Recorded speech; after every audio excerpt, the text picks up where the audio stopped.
Bus ഇറങ്ങിപ്പോയപ്പോൾ ഇതിനു മുമ്പ് കടന്നുപോയിട്ടുള്ള ബസ്സിലെ ആൾക്കാർക്കൊക്കെ ഈ ഒരു സീൻ കണ്ടിരുന്നു. അവരൊക്കെ ഒരു കുറ്റവാളിനെ പോലെ ആ കുട്ടീനെ ഇങ്ങനെ നോക്കിയിരുന്നു.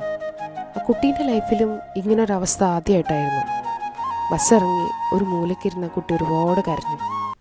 ആ സമയം കൊണ്ട് ഉള്ള സോഷ്യൽ മീഡിയ ഹാൻഡിലുകളും വാട്സപ്പ് യൂണിവേഴ്സിറ്റികളിലൊക്കെ കഥകളും കഥകളൊക്കെ ആയിട്ട് ഓൾറെഡി വീഡിയോസൊക്കെ വൈറലായി കഴിഞ്ഞിരുന്നു.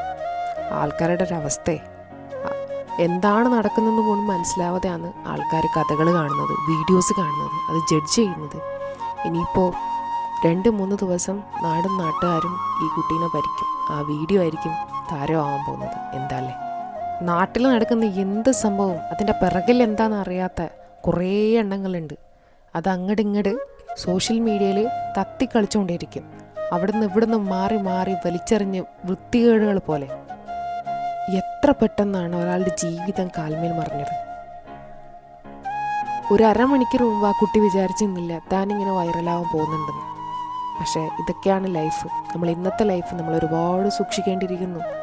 നമ്മളും ഓരോരുത്തരും അതിനുള്ള ഉത്തരവാദിത്തം കാണിക്കേണ്ടിയിരിക്കുന്നു. കണ്ടതും കേട്ടതും നമ്മൾ വീഡിയോ എടുത്ത് ബാക്കിയുള്ള ആൾക്കാർക്ക് കാണിക്കലല്ല നടക്കുക.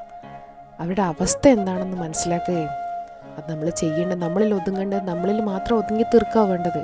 അല്ലാതെ നാട്ടുകാരെയും വീട്ടുകാരെയും കാണിച്ച് നടക്കലല്ല ഈ സോഷ്യൽ മീഡിയ ധർമ്മം എന്ന് പറയുന്നത്. നമ്മൾ ഉത്തരവാദിത്തം കാണിക്കണം.